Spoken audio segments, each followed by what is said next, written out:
കാലത്ത് കഞ്ചാവൊക്കെ ഉപയോഗിച്ചിരുന്നത് പ്രായമുള്ള ആളുകൾ. അതെ, അന്ന് നമുക്ക് കാണാൻ സാധിക്കുന്നത് അങ്ങനെയായിരുന്നു, പ്രായമുള്ള കുറെ ആളുകൾ. ഇപ്പം പ്രായമുള്ള ആളുകളൊന്നും അത്തരത്തിലുള്ള ആൾക്കാരെ കാണാനില്ല.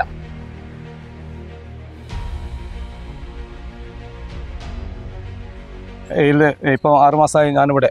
അപ്പം നമുക്ക് കാണാൻ സാധിക്കുന്നത് കുഞ്ഞു പിള്ളേർ, അതായത് 16 വയസ്സ് മുതൽ ഉള്ള ആളുകളെയാണ് നമ്മളിൽ നിന്നും മിക്കവരും ഇങ്ങനെ ലഹരി വസ്തുക്കളായിട്ടൊക്കെ കൈവത്താളും.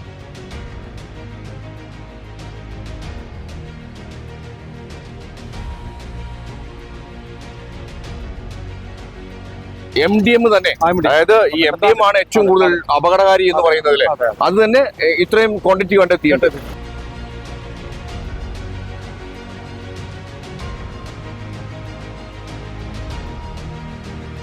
കഴിച്ച് ആളുകൾ വന്നു കഴിഞ്ഞാൽ ശരിക്കും അവർക്ക് എന്താണ് സംഭവിക്കുന്നത്? അത്തരം ഒരു സീരിയസ്നെസ്, അതായത് പോലീസാണ്, എക്സൈസ് ആണ്, ഇതൊന്നും അവർക്ക് അറിയണ്ട എന്നുള്ള കണ്ടീഷനിലേക്കാണ് ഈ പെരുമാറുന്നത്. മയക്കുമരുന്നടി പിന്നെ അവർ അതിനൊന്നും നോക്കാറില്ല, ആരാന്നൊന്നും അവർ നോക്കുന്നില്ല.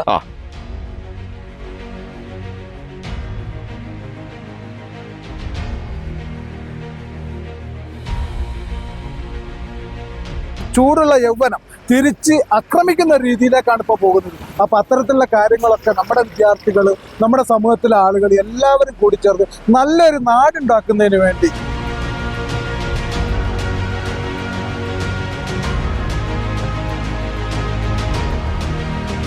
നമസ്കാരം. മയക്കുമരുന്നിനെതിരെ വലിയ രീതിയിലേക്ക് ശബ്ദിക്കേണ്ടിയിരിക്കുന്നു. ജനങ്ങൾ ഒറ്റക്കെട്ടായി നിന്നാൽ മാത്രമാണ് ഇതിനൊരു അറുതി വരിക. കാര്യം അത്തരം രീതിയിലേക്കാണ്. ഈ മയക്കുമരുന്ന് അടിച്ചു കഴിഞ്ഞാൽ എന്താണ് സംഭവിക്കുന്നത്, എന്താണ് അവർ ചെയ്യുന്നത് എന്ന് പോലും അറിയാൻ പറ്റാത്ത രീതിയിലേക്കാണ് ഇപ്പോൾ നമ്മുടെ കേരളം പോയിക്കൊണ്ടിരിക്കുന്നത്. കേരളം മാത്രമല്ല, എല്ലാ സംസ്ഥാനങ്ങളും പോയിക്കൊണ്ടിരിക്കുന്നത്. തീർച്ചയായും ഇതിന് അറുതി വേണം എന്നുള്ളത് പ്രത്യേകം ഓർമ്മിക്കുകയാണ്. ജനങ്ങൾ ഒറ്റക്കെട്ടായി നിന്നാൽ മാത്രമാണ് ഈ മയക്കുമരുന്ന് തടയാൻ കഴിയുള്ളൂ എന്നുള്ളതിന് ഏറ്റവും വലിയ ഉദാഹരണമാണ് നമ്മൾ ജനങ്ങളിലേക്ക് എത്തിക്കുന്നത്. കാട്ടിക്കുളം ബാവലി എന്നുള്ള സ്ഥലത്ത് ഒരു എക്സൈസ് ഉദ്യോഗസ്ഥനെ വണ്ടി ഇടിച്ച് കൊല്ലാൻ ശ്രമിക്കുകയും അദ്ദേഹത്തെ വലിയ രീതിയിലേക്ക് മുഖത്ത് ഉപദ്രവിക്കുകയും ചെയ്തു. ഇത്തരം സംഭവങ്ങൾ ജനങ്ങളിലേക്ക് ചൂണ്ടിക്കാണിക്കുന്നത് മയക്കുമരുന്ന് അടിച്ചാൽ എന്താണ് ചെയ്യുക, അവരെന്ത് ചെയ്യും എന്നുള്ളത് പ്രവചിക്കാൻ കഴിയാത്ത അവസ്ഥയാണ്. സർ, ഇത്തരം ഒരു രീതിയിലേക്ക് ചെക്കിങ് നടന്നുകൊണ്ടിരിക്കുന്നുണ്ടല്ലേ? എത്രത്തോളം ഇതിന് കടിഞ്ഞാടിടാൻ വേണ്ടി ശ്രമിക്കുന്നുണ്ട്?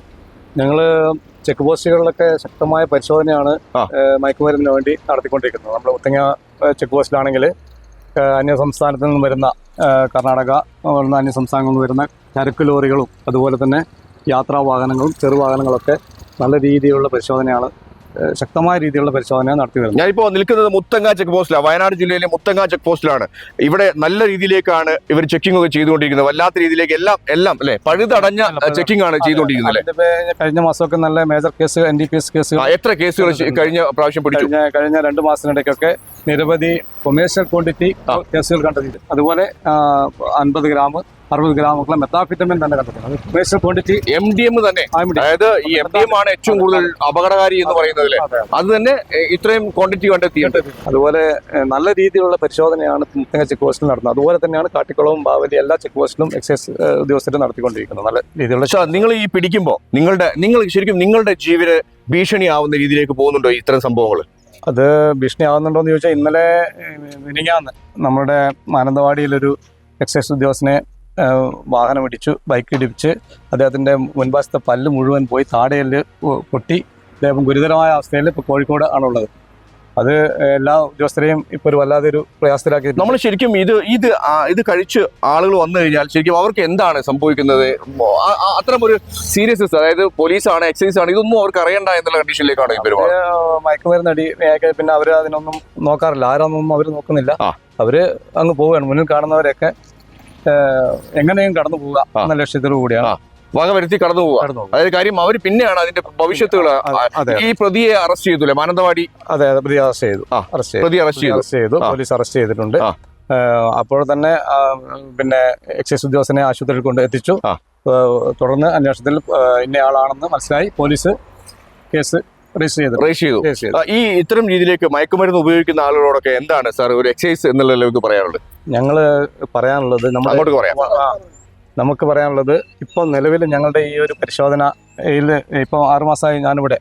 അപ്പം നമുക്ക് കാണാൻ സാധിക്കുന്നത് കുഞ്ഞു പിള്ളേർ, അതായത് 16 വയസ്സ് മുതൽ ഉള്ള ആളുകളെയാണ് നമ്മളിൽ നിന്നും മിക്കവരും ഇങ്ങനെ ലഹരി വസ്തുക്കളായിട്ടൊക്കെ കൈവത്താളുള്ളത്. ഹാൻസ്, പാൻ പരാഗ് പോലുള്ള സാധനങ്ങളായിട്ട് 16 വയസ്സുള്ള ആളുകളെ പോലും നമുക്ക് ഇവിടുന്ന് കണ്ടെത്താൻ സാധിച്ചിട്ടുണ്ട്. അപ്പോൾ അല്ലാതെ മയക്കുമരുന്നും എല്ലാം ചെറുപ്പക്കാരും വിദ്യാർത്ഥികളുമാണെന്നുള്ളതാണ്. ഈ ഒരു പോക്ക് ശരിയല്ല. വളരെ ആശങ്ക. വലിയ രീതിയിലേക്ക് നിങ്ങളൊരു അച്ഛനായിരിക്കും, അതെ നിങ്ങളൊരു കുടുംബസ്ഥനായിരിക്കും. പക്ഷെ നമ്മൾ ശരിക്കും ഈ കുറച്ച് സമയങ്ങളായിട്ട് വല്ലാത്ത രീതിയിലേക്ക് ഇത് പെരുകുന്നു. നമ്മളെ പേടിപ്പെടുത്തുന്ന രീതിയിലാണ് മുന്നോട്ടുള്ള പേടിപ്പെടുത്തുന്ന രീതിയിലേക്കല്ലേ നമ്മുടെ പോക്ക്. അതായത് നമ്മുടെ സമൂഹത്തിൽ നമ്മൾ ഇതിന് വളരെ ശക്തമായ ബോധവൽക്കരണം നമ്മുടെ രക്ഷിതാക്കൾക്കും വിദ്യാർത്ഥികളുടെ ഇടയിലും ഉണ്ടായാലും മാത്രമേ എന്ത് ചെയ്യുള്ളൂ ഇതിനെ നമുക്ക് തടയിടാനായിട്ട് സാധിക്കുകയുള്ളൂ. ഇതിന്റെ ഭവിഷ്യത്തുകളെ കുറിച്ചുള്ള നല്ലൊരു ബോധ്യം ആളുകളിൽ ഉണ്ടാകണം, നമ്മുടെ വളർന്നു വരുന്ന വിദ്യാർത്ഥികളിൽ ഉണ്ടാകണം. എങ്കിൽ മാത്രമേ ഇതിനെ തടയിടാനായിട്ട് സാധിക്കുകയുള്ളൂ. അത്തരം രീതിയിലേക്ക് മോശമായി പോകുന്ന ഒരു അവസ്ഥ വന്നുകൊണ്ടിരിക്കുകയാണ്. കാരണം വെച്ചാൽ അതാണിപ്പം ഈ കാണുന്നത് കുഞ്ഞു കുട്ടികളടക്കം ഇത് ഉപയോഗിക്കുന്ന രീതിയിലേക്ക്. അപ്പോൾ നമ്മൾ വീടുകളിലാണെങ്കിലും നമ്മുടെ സമൂഹത്തിലൊക്കെ ആണെങ്കിലും ആളുകൾ ഒറ്റക്കെട്ടായി, നേരത്തെ പറഞ്ഞതുപോലെ ഒറ്റക്കെട്ടായി നിന്ന് ഇതിനെ പ്രതിരോധിച്ചാൽ മാത്രമേ നമുക്ക് എന്ത് ചെയ്യുള്ളൂ ഈ ഒരു വെല്ലുവിളിയിൽ നിന്നും കരകയറാൻ കഴിയുള്ളൂ താങ്കളുടെ വിശ്വാസം. സാറ് പറഞ്ഞ പോലെ 10ഉം 16ഉം വയസ്സായ കുട്ടികളാണ് ഇത് ഏറ്റവും കൂടുതൽ ഉപയോഗിക്കാൻ വേണ്ടി ശ്രമിക്കുന്നതും പെട്ടുപോകുന്നു അല്ലെ. പഴയ കാലത്ത് നമ്മുടെ കാലത്ത് എന്താണ് പറയാ, വല്ലാത്ത രീതിയിലേക്ക് കെട്ടുറപ്പുണ്ടായിരുന്നു. ആ സാധനമൊക്കെ തകരുന്ന രീതിയിലേക്ക്, മയക്കുമരുന്നിന് അടിമയാവുന്ന രീതിയിലേക്ക് കുട്ടികൾ പോയി തുടങ്ങി എന്നാണ് അതിന്റെ ഏറ്റവും വലിയ അർത്ഥം അല്ലെ. പഴയ കാലത്ത് ഒരു സിഗരറ്റ് വലിക്കുകയാണെങ്കിൽ പോലും മാറി നിന്ന് കാരണവന്മാരൊക്കെ അല്ലെ, ആ ഒരു രീതി ഉണ്ടായിരുന്നു. ആ ഒരു കെട്ടുറപ്പൊക്കെ എന്നോ നഷ്ടപ്പെട്ടു. കാലത്ത് കഞ്ചാവൊക്കെ ഉപയോഗിച്ചിരുന്നത് പ്രായമുള്ള ആളുകൾ. അതെ, അന്ന് നമുക്ക് കാണാൻ സാധിക്കുന്നത് അങ്ങനെയായിരുന്നു, പ്രായമുള്ള കുറെ ആളുകൾ.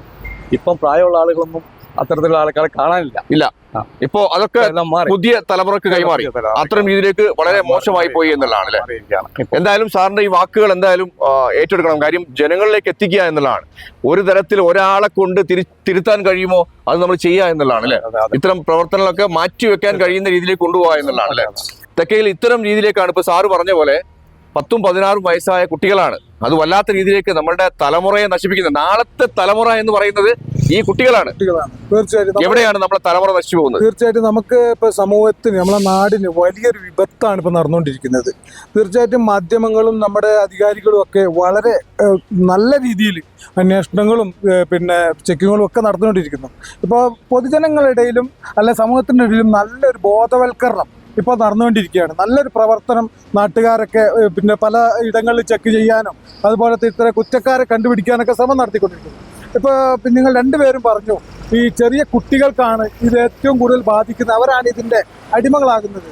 അപ്പോൾ കുറച്ച് മാസങ്ങൾക്ക് മുമ്പ് 9ാം ക്ലാസ്സിൽ പഠിക്കുന്ന ഒരു കുട്ടി പിന്നെ ഇതുമായിട്ട് ബന്ധപ്പെട്ട് സ്കൂളിൽ നിന്ന് നമുക്ക് എല്ലാവർക്കും അറിയുന്ന ഒരു കാര്യമാണ്. നമ്മൾ ഇതുമായിട്ട് ബന്ധപ്പെട്ട് പിന്നെ ഉദ്യോഗസ്ഥരൊക്കെ ഇടപെട്ടതാണ്. അപ്പം അത്തരത്തിൽ 1, 2, 3 അല്ല, നിരവധി വിഷയങ്ങൾ ഇതുമായിട്ട് ബന്ധപ്പെട്ട് ഇപ്പോൾ താമരശ്ശേരി ആയാലും മറ്റുള്ള സ്ഥലങ്ങളിലായാലും പല രീതിയിലുള്ള അക്രമങ്ങൾക്കും ഈ പിന്നെ എന്താ പറയുക ഈ അപകട മരണങ്ങൾക്കും അതുപോലെ തന്നെ ക്രൂരതകൾക്കും ഒക്കെ ഒരു കാരണമാകുന്ന ഈ മയക്കുമരുന്നിന് അഡിക്റ്റ് ആയിട്ടുള്ള ആളുകളുണ്ട് എന്നുള്ളൊരു സത്യം തന്നെയാണ്.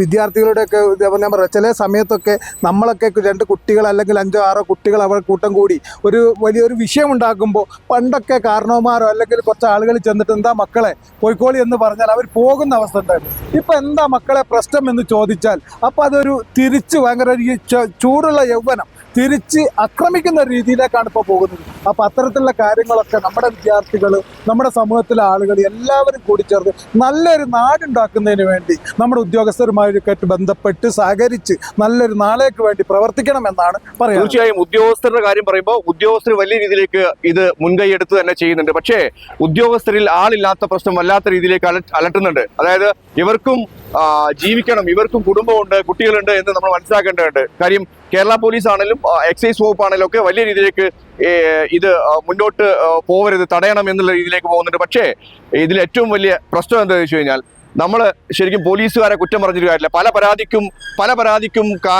കാര്യം കാണുന്നില്ല, പല പരാതിയും കൊടുത്ത് സ്വീകരിക്കുന്നില്ല. പക്ഷെ അത്രത്തോളം രീതിയിലേക്ക് അവരുടെ മനസ്സ് ഇത്തരം രീതിയിലേക്കുള്ള കേസുകൾ അറ്റൻഡ് ചെയ്യുമ്പോൾ അത്ര രീതിയിലേക്കുള്ള മനസ്സ് വല്ലാതെ മരവിച്ചിരിക്കുകയാണ് പോലീസുകാരുടെയും എക്സൈസുകാരുടെയും. തീർച്ചയായും സർക്കാർ എത്രയും പെട്ടെന്ന് ഇടപെട്ട് ഇത്തരം സംഭവങ്ങൾ തടയുന്ന രീതിയിലേക്ക് മുന്നോട്ട് പോകണം എന്നുള്ളതാണ്. നന്ദി, നമസ്കാരം.